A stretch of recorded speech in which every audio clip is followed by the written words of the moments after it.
Hace un tiempo atrás, un hermano de nuestra congregación me prestó una serie de mensajes de R.C. Sproul, donde éste trataba con algunas de las inquietudes que comúnmente levantan las personas cuando se exponen al Evangelio de Cristo.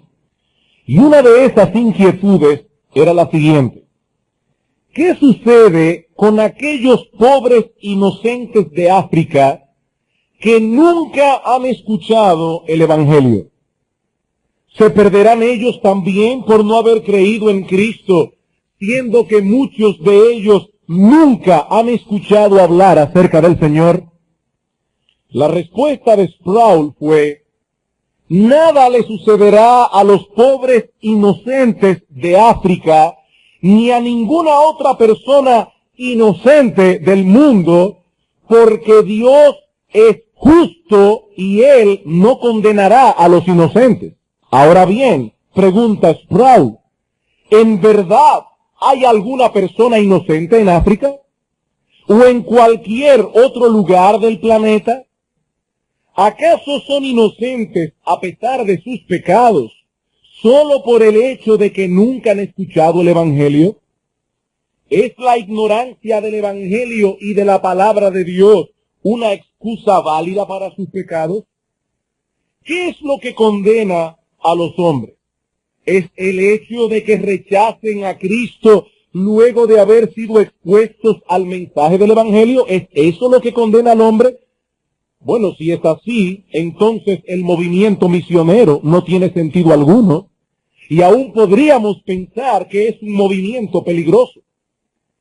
Sería mejor dejar a los paganos en total ignorancia que exponerlos al Evangelio de Jesucristo y arriesgarse entonces a que lo rechacen. Si los hombres ignorantes son salvos por su ignorancia, es mejor entonces dejarlos sin instrucción.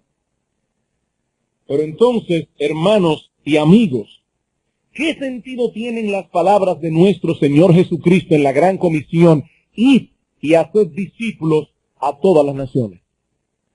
Antes de su ascensión a los cielos, el Señor urgió a los discípulos al cumplimiento de esta comisión. Dice en Lucas 24:46, así está escrito, esto es el Señor hablando, y así fue necesario que el Cristo padeciese y resucitase de los muertos al tercer día, y se predicase en su nombre el arrepentimiento y el perdón de los pecados en todas las naciones. Era necesario que Cristo padeciera, era necesario que diera su vida en la cruz y resucitara al tercer día, pero así también era necesario que se predicara el mensaje del Evangelio en todas las naciones. Y nos preguntamos ¿por qué? ¿Por qué era necesario? ¿Por qué enviar a la iglesia con ese sentido de urgencia a ir a las naciones a predicar el mensaje de salvación en Cristo? ¿Por qué? Porque ninguna persona se salvará si no es a través de ese mensaje. No es por rechazar el Evangelio que el hombre es condenado. El Evangelio es más bien el medio que usa Dios para salvar a aquellos que ya estaban previamente condenados por causa de sus pecados. Esta es la tesis que el apóstol Pablo plantea en su epístola a los romanos, y más particularmente en los primeros 3 capítulos de la carta. Todos necesitan del Evangelio de Cristo porque todos están bajo pecado. Romanos capítulo 3. Carta del apóstol Pablo a los Romanos capítulo 3, versículos 9 al 12. Noten cómo el apóstol Pablo concluye esta primera sección de la epístola. ¿Qué pues? Pregunta Pablo. ¿Somos nosotros mejores que ellos? En ninguna manera, pues ya hemos acusado a judíos y a gentiles que todos están bajo pecado. Como está escrito, no hay justo ni aun uno, no hay quien entienda, no hay quien busque a Dios. Todos, incluyendo los paganos del África, todos se desviaron, a una se hicieron inútiles, no hay quien haga lo bueno, no hay ni siquiera uno. Y en el versículo 19 dice Pablo, pero sabemos que todo lo que la ley dice, lo dice a los que están bajo la ley, para que toda boca se cierre y todo el mundo quede bajo el juicio de Dios. Todo el mundo. En el pensamiento inspirado del apóstol Pablo no había lugar para la enseñanza de que los paganos que nunca han escuchado el evangelio son salvos por causa de su ignorancia. No. Estos paganos son considerados como pecadores. ¿Por qué? Por dos razones. En primer lugar, por haber rechazado la evidencia incontrovertible que Dios ha dado de sí mismo a través de la creación. Romanos capítulo 1, versículo 18. Romanos capítulo 1, versículo 18. ¿Por qué son considerados culpables estos paganos? Por haber rechazado la evidencia incontrovertible que Dios ha dado de sí mismo a través de la creación. Dice en Romanos 1:18, porque la ira de Dios se revela desde el cielo contra toda impiedad e injusticia de los hombres que detienen con injusticia la verdad. Porque lo que de Dios se conoce les es manifiesto aún a estos paganos, pues Dios se lo manifestó, porque las cosas invisibles de Él, su eterno poder, su deidad, se hacen claramente visibles desde la creación del mundo, siendo entendidas por medio de las cosas hechas, de modo, dice Pablo, que no tienen excusa. Pues habiendo conocido a Dios, no le glorificaron como a Dios, ni le dieron gracias, sino que se envanecieron en sus razonamientos y su necio corazón fue entenebrecido. Profesando ser sabios, se hicieron necios y cambiaron la gloria del Dios incorruptible en semejanza de imagen de hombre corruptible, de aves, de cuadrúpedos y de reptiles. El problema de estos paganos no es que hayan rechazado a Jesucristo. El problema de estos paganos no es que hayan rechazado al Hijo de Dios, porque lo cierto es que muchos de ellos nunca han sido expuestos al mensaje de salvación en Cristo. No, el problema es que rechazaron al Padre, no al Hijo. Rechazaron al Padre, a pesar de toda la evidencia que se ha dado de sí mismo a través de lo creado. Esa es la tesis del apóstol Pablo en Romanos 1. Pero no solo eso. También son considerados como culpables porque han violado el testimonio de la ley de Dios que ha sido puesto en el corazón de cada uno de ellos. Porque han violado el testimonio de la ley moral de Dios que ha sido puesto en el corazón de cada uno de ellos. Noten una vez más, hermanos, el texto que citamos hace un momento, Romanos 3:19. Pero sabemos que todo lo que la ley dice, lo dice a los que están bajo la ley. ¿Para qué? Para que toda boca se cierre y todo el mundo quede bajo el juicio de Dios. Todos están bajo el juicio de Dios por haber violado la ley moral de Dios, a pesar de que es una realidad que no todos tienen a la mano un código escrito de esa ley. Y nos preguntamos, ¿cómo puede ser esto posible? ¿Cómo puede Dios pasar juicio sobre estas personas que no conocen la palabra escrita de Dios? Hermanos, este es precisamente el tema que deseo considerar con ustedes en esta mañana, mientras continuamos poniendo el fundamento para nuestros estudios sobre la ley moral de Dios, los 10 mandamientos.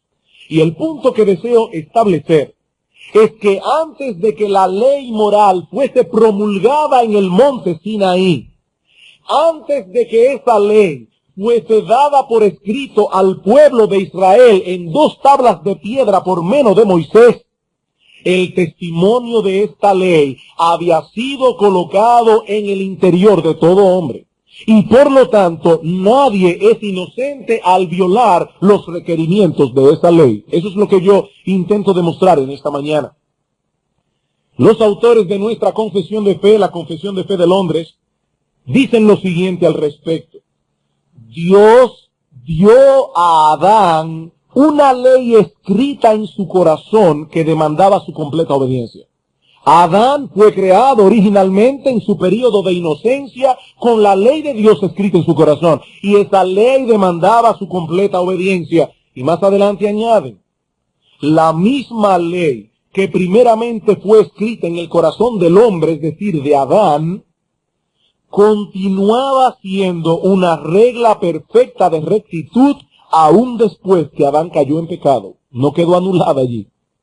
y como tal fue dada por Dios en el monte Sinaí en 10 mandamientos y escritas en 2 tablas.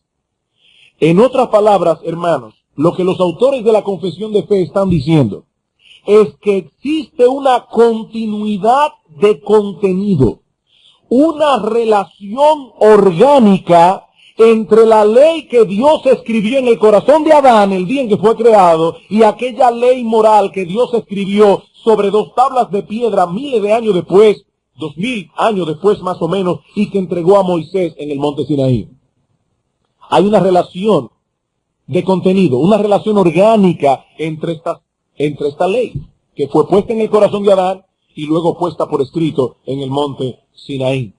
Esta ley moral, esto que conocemos como el decálogo, resume comprensiblemente nuestros deberes para con Dios. Y debo hacer la salvedad, hermanos, de que estoy usando la palabra comprensible,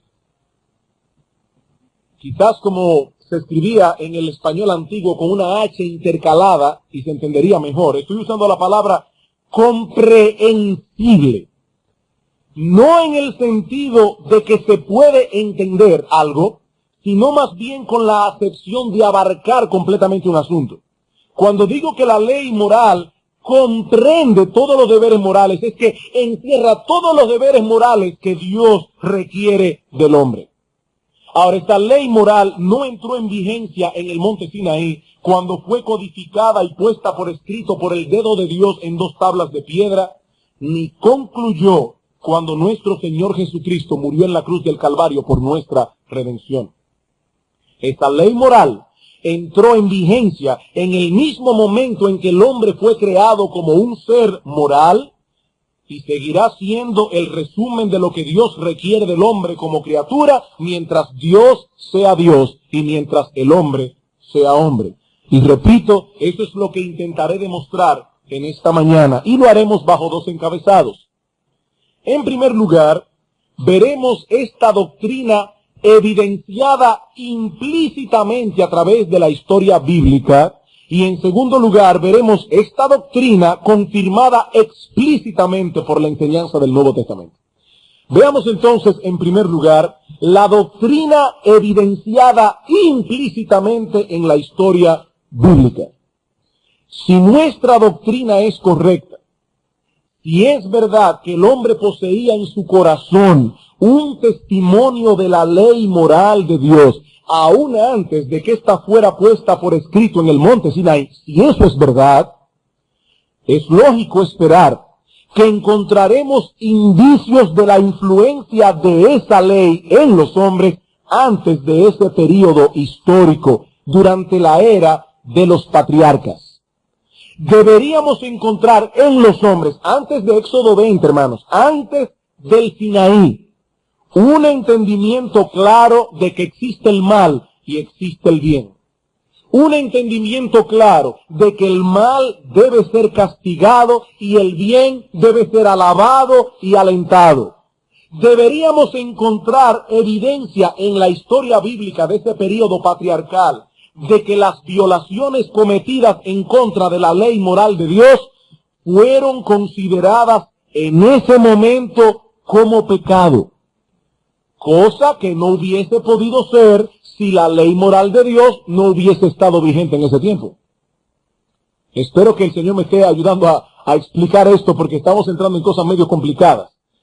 Si es verdad que la ley moral de Dios estaba en vigencia desde que Adán fue creado, antes del Sinaí tiene que haber evidencia de eso, de que esa ley estaba allí influenciando al hombre, de que el hombre entendía antes de Moisés que había bien, había mal, que el mal debe ser castigado, que el bien debe ser alentado. Debe haber evidencia en la historia bíblica de que el pecado en ese tiempo era considerado como pecado. Lo cual, repito, no podría ser si la ley moral de Dios no estaba vigente. Romanos capítulo 4. Romanos capítulo 4, versículo 13 al 15.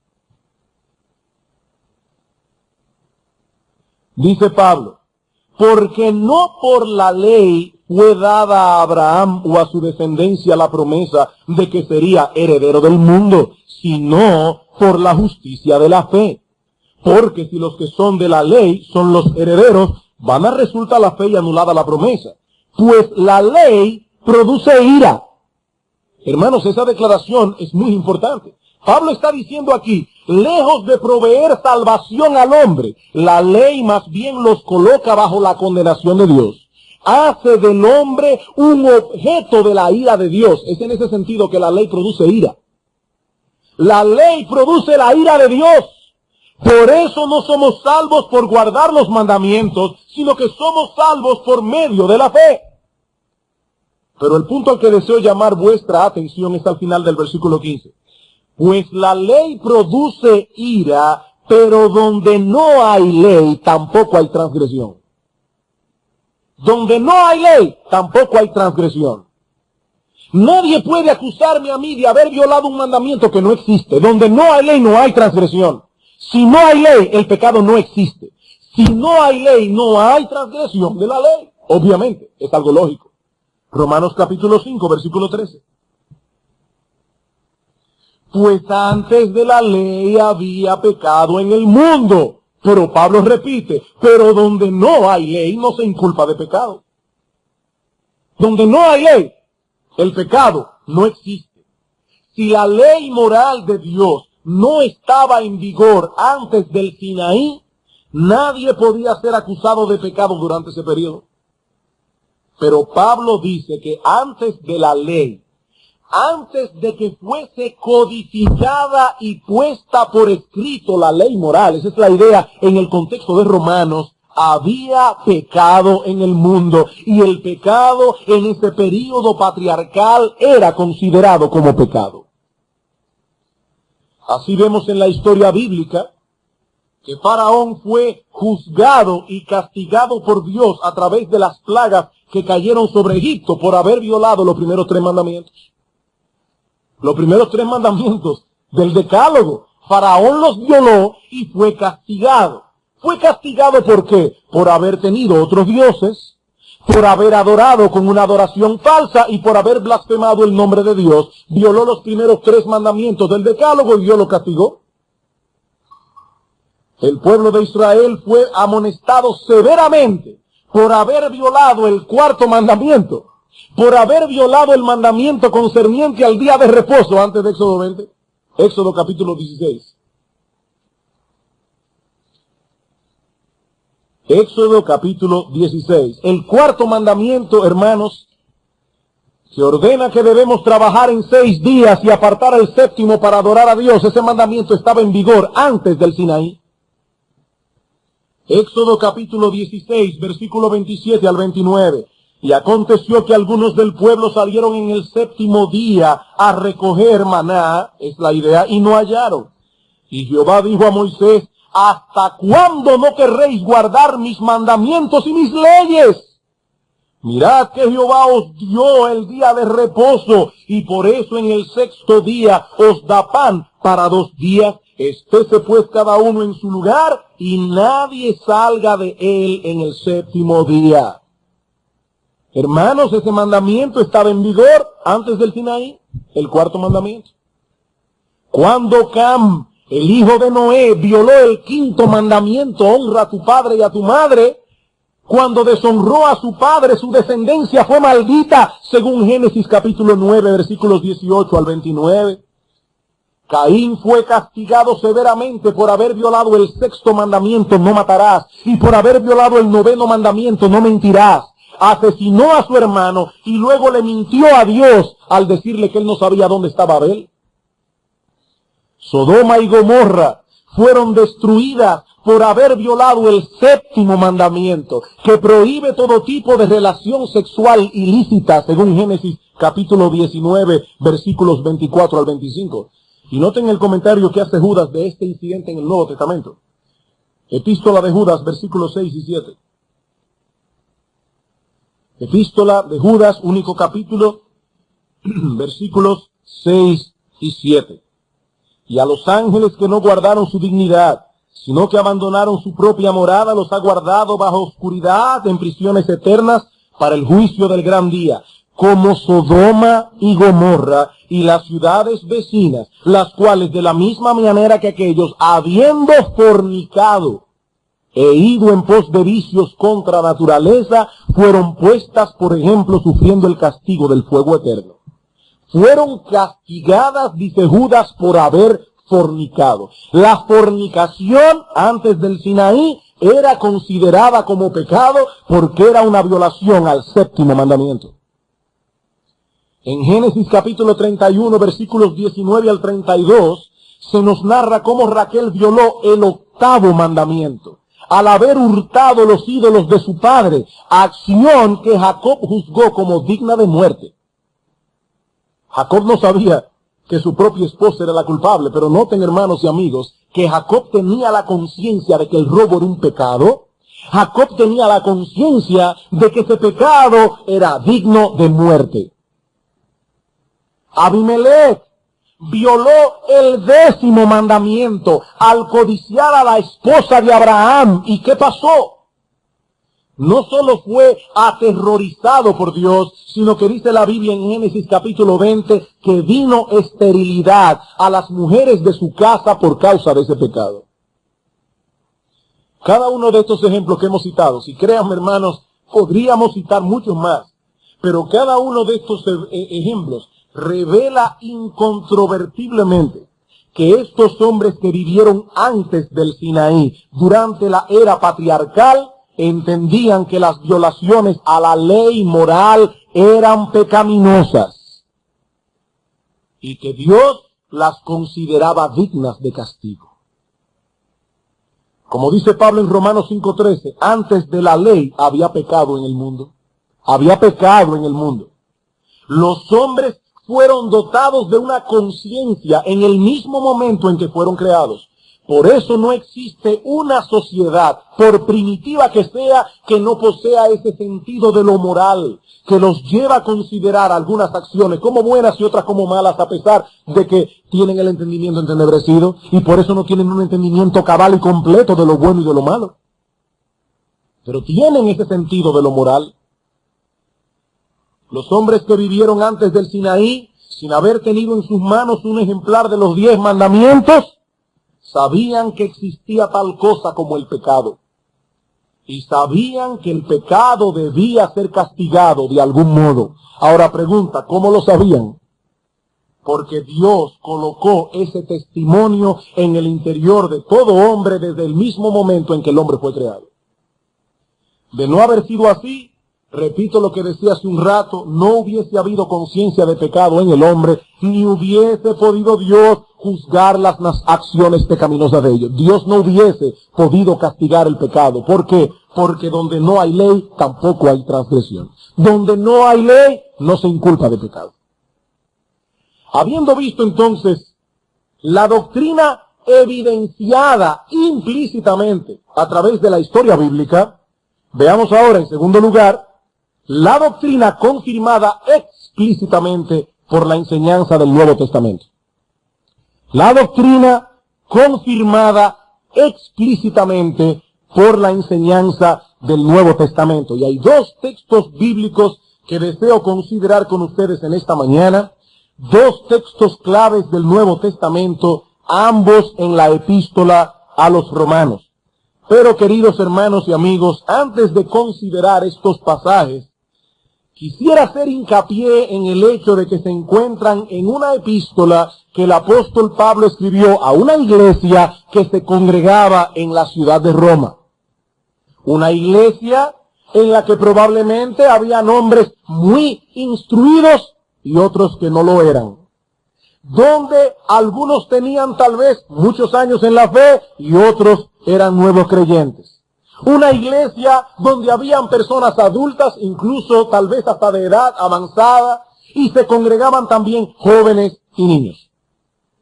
Pastor, ¿y por qué esta salvedad? Porque algunos opinan que no debemos detenernos a exponer en la iglesia asuntos de doctrina. Que no debemos perder el tiempo en esas cosas, sino más bien concentrarnos en hablar de cosas prácticas, como la relación del esposo y la esposa, la crianza de los hijos, cómo vivir la vida cristiana, etcétera, pero no enredarse en un montón de doctrinas que son a veces tan complicadas. Queridos hermanos, pensar así es pasar por alto el hecho de que la práctica cristiana se fundamenta en la doctrina cristiana. La práctica cristiana se fundamenta en la doctrina cristiana. Vivimos como vivimos en el hogar, en la iglesia, en el trabajo, porque creemos lo que creemos, porque hemos sido enseñados de una manera por la palabra de Dios. Pero no solo eso. También es pasar por alto que las cartas que los apóstoles escribieron a las iglesias estaban llenas de doctrina. No fue a un grupo de teólogos que el apóstol Pablo envió su carta a los romanos. Una carta, por cierto, que posee una fuerte carga doctrinal. Fue a una iglesia. Una iglesia que tal vez no era muy distinta a esta en su configuración. Una iglesia de personas comunes y ordinarias, incluyendo muy probablemente algunos esclavos.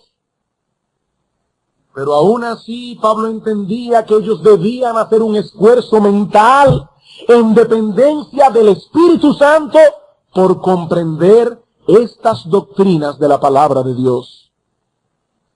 Y es que es imposible, hermanos, alcanzar madurez espiritual. Es imposible vivir una vida cristiana estable si desconocemos las grandes doctrinas que conforman nuestra fe. Las palabras del profeta Oseas en Oseas 4:6 siguen teniendo vigencia al día de hoy. Mi pueblo fue destruido porque le faltó conocimiento. Mi pueblo fue destruido, ¿por qué? Porque le faltó conocimiento. Queridos hermanos, la ignorancia no es una virtud.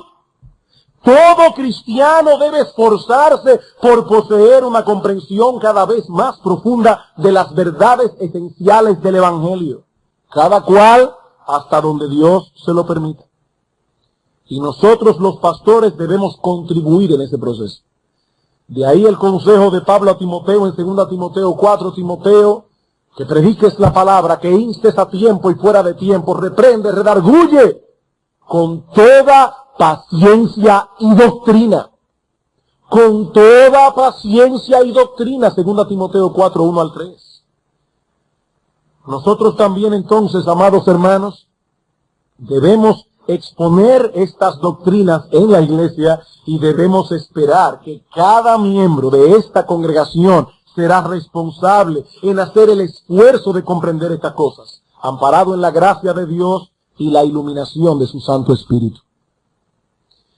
Habiendo establecido este punto, consideremos ahora estos dos textos claves de la epístola a los romanos que en una forma explícita confirman la influencia innata de la ley de Dios en todo hombre, aún en aquellos que no poseen en sus manos un ejemplar de las Sagradas Escrituras. Romanos capítulo 1, versículo 32. Romanos capítulo 1, versículo 32.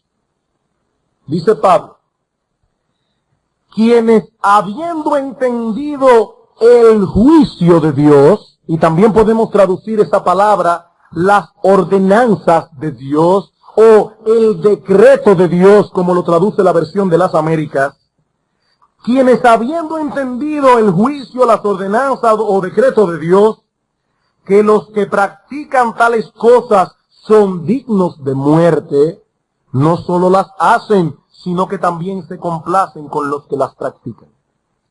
Aprueban y se deleitan en aquellos que practican tales cosas, a pesar de que saben que esas cosas están mal.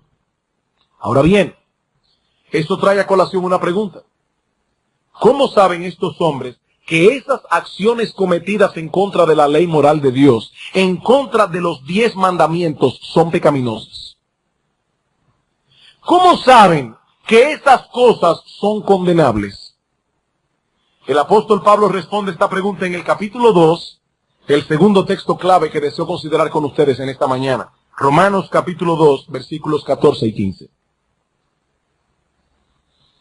Romanos capítulo 2, versículos 14 y 15.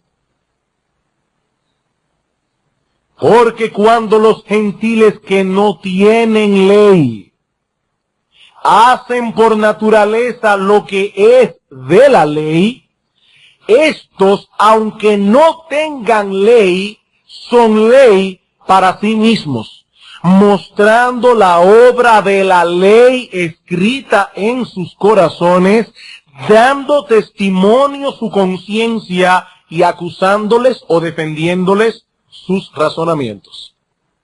Estos gentiles, dice Pablo, no tienen ley. No tienen acceso a Éxodo 20.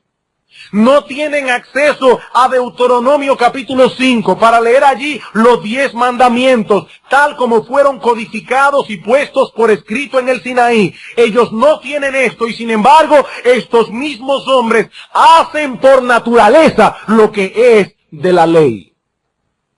Cuando uno de estos paganos honra a su padre, por ejemplo, está haciendo lo que la ley requiere de él y de esa manera muestra que posee en su interior un sentido del deber moral. Muestra por este acto que él posee un conocimiento de lo bueno y de lo malo, de lo que es correcto y de lo que no lo es.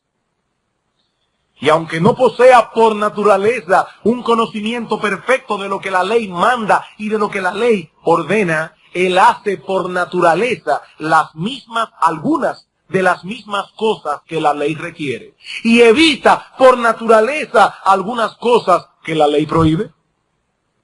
Eso es lo que quiere decir Pablo al declarar que estos gentiles paganos hacen por naturaleza lo que es de la ley.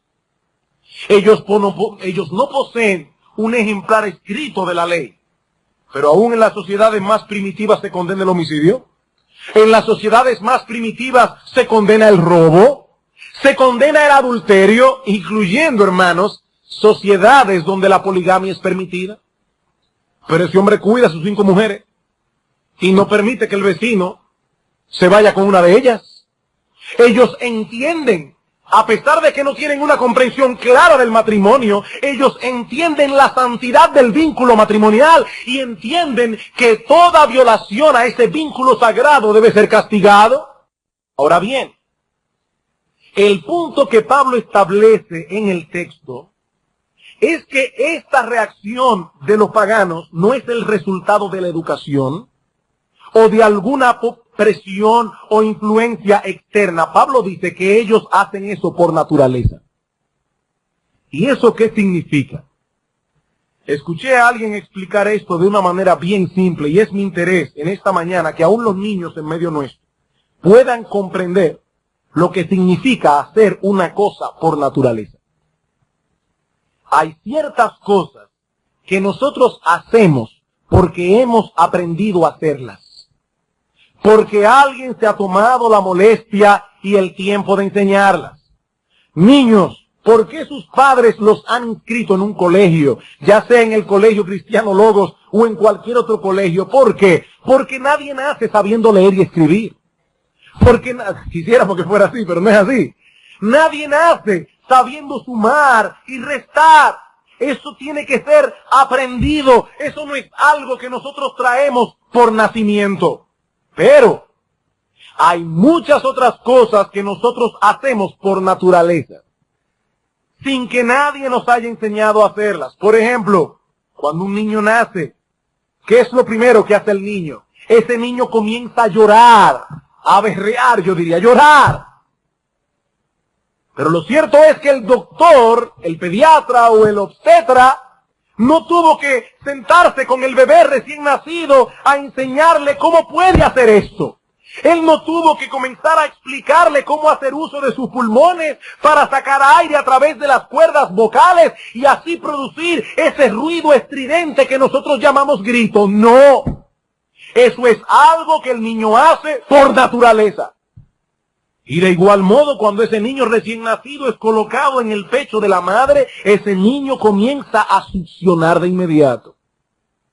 Las enfermeras no tuvieron que darle un cursillo de 3 horas para que aprenda cómo hacer esto. Eso es algo que el bebé hace por naturaleza.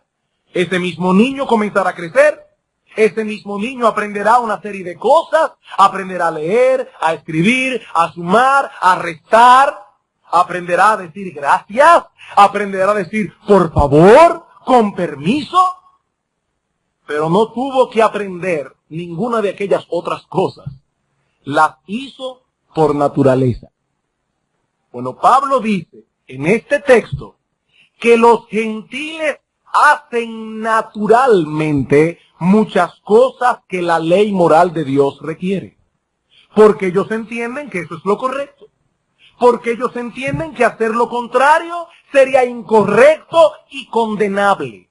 Ellos no tuvieron que aprender esto. Es algo que vino con ellos como parte de su constitución humana.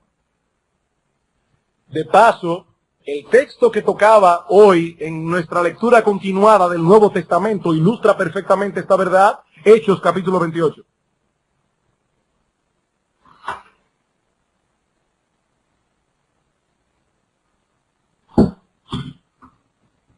Hechos capítulo 28. Versículo 1. Después del naufragio del apóstol Pablo, camino a Roma, estando ya a salvo, supimos que la isla se llamaba Malta. Y los naturales, personas, imagínense, en medio del océano Mediterráneo, una isla sin contacto ni siquiera con la civilización del continente, totalmente paganos, los naturales nos trataron con no poca humanidad. Ellos entendían por naturaleza que debían hacerle bien al prójimo, a pesar de que eran paganos. Sigue diciendo Pablo, porque encendiendo un fuego nos recibieron a todos a causa de la lluvia que caía y del frío. Entonces, habiendo recogido Pablo algunas ramas secas, las echó al fuego y una víbora, huyendo del calor, se le prendió en la mano. ¿Qué pensaron inmediatamente los paganos de la isla de Malta? Cuando los naturales vieron la víbora colgando de su mano, se decían unos a otros, ciertamente este hombre es homicida, este hombre algo malo hizo él, porque la justicia no lo dejó vivir. Y la palabra griega allí es justicia como una divinidad. Ellos están diciendo justicia, la diosa justicia, no lo dejó vivir. Porque este hombre es homicida. Ellos entendían el juicio de Dios. Ellos entienden que los que practican tales cosas son dignos de muerte, a pesar de que probablemente, y yo diría casi seguramente, nunca en su vida tuvieron en sus manos un ejemplar de los 10 mandamientos. Esos habitantes de la isla de Malta estaban haciendo por naturaleza lo que es de la ley. Es a eso que se refiere Pablo en Romanos capítulo 2, versículo 14.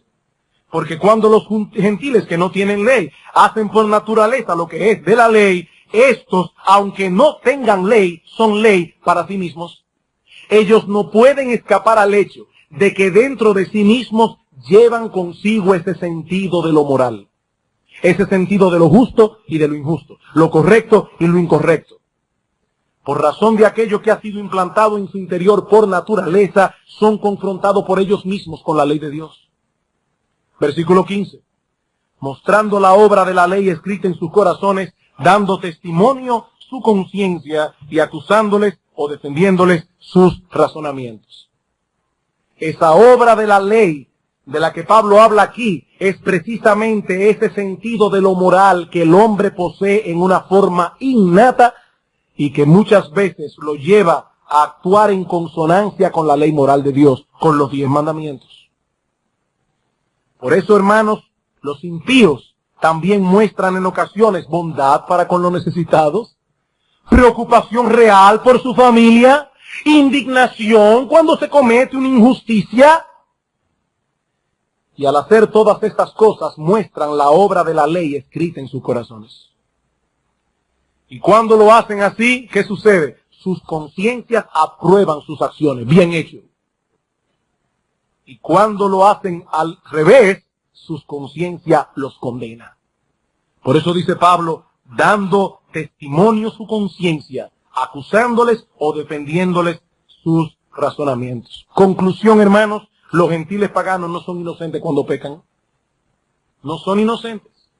Sus pecados serán juzgados como pecados y serán, por tanto, hallados culpables delante de Dios. Esa es la conclusión a la que llega Pablo en Romanos capítulo 3, versículo 9 en adelante, el texto que leímos y que citamos al principio. No hay justo ni aun uno, no hay quien entienda, no hay quien busque a Dios, no hay bueno ni aun uno. Y en el versículo 19, noten otra vez, capítulo 3, versículo 19.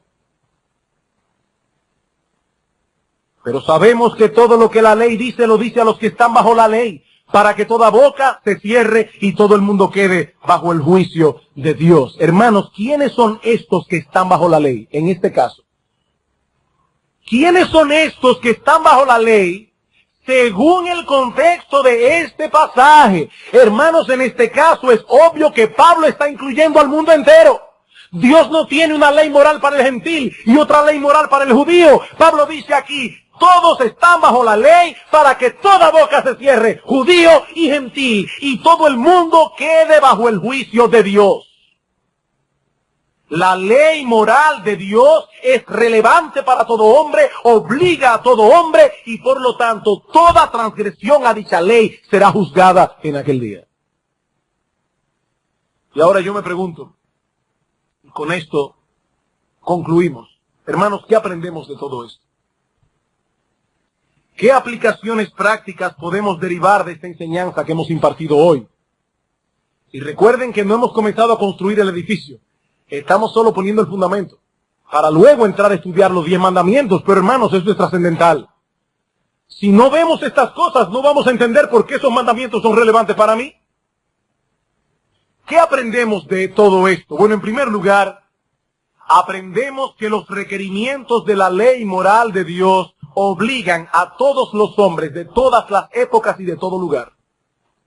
Los requerimientos de la ley moral de Dios obligan a todos los hombres en todas las épocas, en todo lugar. Algunas personas entienden que la ley moral de Dios entró en vigencia en el monte Sinaí y concluyó en el monte Calvario. Pero hermanos, eso no es lo que enseña el Nuevo Testamento. Antes del Sinaí había pecado en el mundo, como hay pecado en el mundo después del monte Calvario. Noten otra vez, Romanos 3:19. Pero sabemos que todo lo que la ley decía, ¿eso es lo que dice el texto? No. Pablo, escribiendo después del Calvario, dice, porque sabemos que todo lo que la ley dice, la ley continúa hablando, la ley continúa obligando al hombre a pesar de que el Calvario ya sucedió. Lo que dice la ley, lo dice a los que están, no a los que estaban, a los que están bajo la ley, para que todo el mundo, para que toda boca se cierre y todo el mundo quede bajo el juicio de Dios. Hermanos, antes del Sinaí, toda transgresión a los 10 mandamientos fue considerada como pecado y como una acción condenable. Y por lo mismo podemos decir podemos decir de nosotros ahora que vivimos en un tiempo posterior al Calvario. La ley moral de Dios es un reflejo del carácter santo de Dios y por lo tanto no puede ser revocada a menos que Dios deje de ser santo. Y para que Dios deje de ser santo, Dios tiene que dejar de ser Dios. Si bien es cierto que no somos salvos por guardar los 10 mandamientos, no somos salvos por eso, esa ley sigue siendo el patrón de vida que Dios exige a todo hombre. Y toda violación a dicha ley será juzgada como pecado en aquel día. En segundo lugar, esta enseñanza debe mover a los cristianos a procurar por todos los medios que estén a nuestro alcance que los hombres conozcan el Evangelio. Esta enseñanza que hemos visto hoy debe mover a los cristianos a procurar por todos los medios a su alcance que los hombres conozcan el Evangelio. Queridos hermanos, ¿por qué deben los cristianos predicar el Evangelio a sus familiares y amigos? ¿Por qué deben estar interesados en las misiones? ¿Por qué deben estar orando intensamente por esos hombres que han sido llamados por Dios a llevar el mensaje de salvación a naciones lejanas, que no tienen privilegios como nosotros tenemos aquí? ¿Por qué? Porque los hombres no son inocentes y no serán considerados como tales en el día del juicio. En cierta ocasión, alguien preguntó a Francis Schaeffer, ese gran pensador y filósofo cristiano, ¿qué pensaba él acerca de la condición de todos aquellos que nunca han escuchado el Evangelio? ¿Serán ellos también condenados? ¿Saben cuál fue la respuesta de este hombre? Comenzó a llorar en medio del auditorio. Esa fue su respuesta. ¿Qué sucederá con los hombres que nunca han oído el Evangelio? Este hombre comenzó a llorar. Queridos hermanos, no podemos considerar estas cosas como quien estudia una doctrina interesante. Esta enseñanza debe revolver nuestras entrañas de compasión por todos aquellos que no conocen el bendito Evangelio de Cristo, porque nadie se salvará de otro modo. Fue con ese corazón que el apóstol Pablo escribió estas palabras, con ese peso por las almas perdidas, dice él en Romanos 1, 14 y 15, a griegos y a no griegos, a sabios y a no sabios, soy deudor, yo les debo el Evangelio, yo quiero dar de gracia lo que de gracia he recibido. Y más adelante en la misma carta a los romanos dice él, desde Jerusalén hasta Ilírico, todo lo he llenado del Evangelio de Cristo. No era un teólogo frío diciendo, bueno, yo considero que los paganos que nunca han oído el Evangelio se perderán. No, hermanos. Que Dios nos ayude a tomar en serio nuestro llamamiento y la gran comisión que Cristo dejó a su iglesia, ir y predicar el Evangelio a todo el mundo. A algunos les tocará la tarea de ir lejos con el mensaje de salvación, en medio de privaciones, en medio de carencias, en medio de dificultades. Hermanos, cuando uno lee la historia de estos misioneros, hombres que llegaban al campo y tenían que ver inmediatamente morir a su esposa, morir a sus hijos, porque eran condiciones infrahumanas, pero estaban dispuestos a darlo todo, aún sus propias vidas, porque esos hombres conocieran el mensaje de salvación en Cristo. A otros, por el llamado de Dios, les tocará sostener a los hombres que van, a través de sus oraciones y aún a través de sus ofrendas. A todos nos tocará predicar el glorioso Evangelio a los perdidos, adornando nuestra predicación con un testimonio consecuente. Pero esta enseñanza también nos muestra en tercer y último lugar la necesidad urgente que tienen los hombres incrédulos de procurar la salvación de sus almas a través de nuestro Señor Jesucristo. ¿Por qué? Por el hecho de que nadie será considerado inocente en el augusto tribunal de Dios, sino que todos darán cuenta por sus pecados.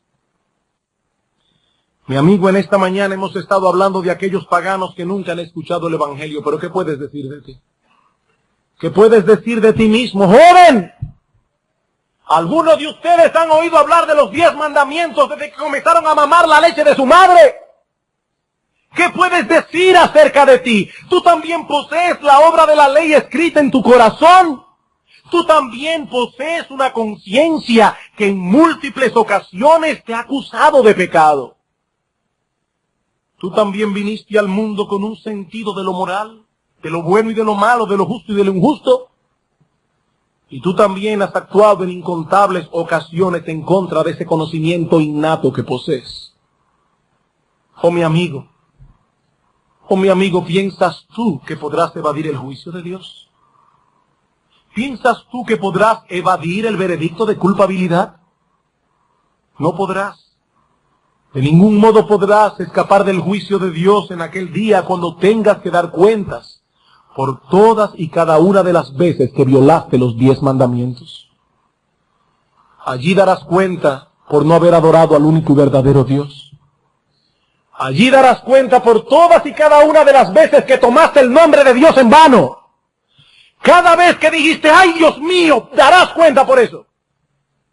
Allí darás cuenta por todas y cada una de las veces que has violado el día de reposo, que no has apartado este día del resto de la semana para adorar a Dios en una forma especial. Joven, allí darás cuenta por cada vez que deshonraste a tu padre y a tu madre. Allí darás cuenta por cada pensamiento libidinoso y pecaminoso. Allí darás cuenta por tu envidia y tu codicia. Allí darás cuenta por toda expresión que salió de tu boca que no fue conforme a la verdad. Allí darás cuenta por cada una de las veces que violaste los 10 mandamientos. Pero es precisamente en este contexto de culpabilidad que el mensaje del Evangelio brilla como un diamante colocado a través de un fondo oscuro. Mi amigo, hay esperanza para el pecador. Hay esperanza para el pecador porque el Hijo de Dios se hizo hombre. La segunda persona de la Trinidad se encarnó para proveer a través de su vida y de su muerte y resurrección salvación completa por medio de la fe. Esa es la buena noticia del Evangelio. Por eso no nos cansamos, mi amigo, de invitarte a venir a Cristo. Por eso no nos cansamos de persuadirte a que vengas a Él en arrepentimiento y fe, con la disposición de divorciarte de tu vida de pecado, con la disposición de confiar únicamente en la obra de redención que nuestro bendito Señor llevó a cabo en la cruz del Calvario, dejando de confiar en ti mismo para confiar enteramente en su justicia perfecta, la cual es puesta en la cuenta del pecador por medio de la fe. No nos cansamos, mi amigo, de invitarte a venir a Cristo. Oh, que nadie aquí sea hallado falto en aquel día. Que nadie aquí tenga que recordar por los siglos y siglos que se le brindó una oportunidad de ser salvo y que la rechazó neciamente para su propia perdición. Quiera Dios que sea hoy un día de salvación para muchos, para la gloria de Dios y el bienestar de muchas almas inmortales. Vamos a orar. Padre nuestro que estás en los cielos, cuán glorioso es el mensaje de salvación en Cristo.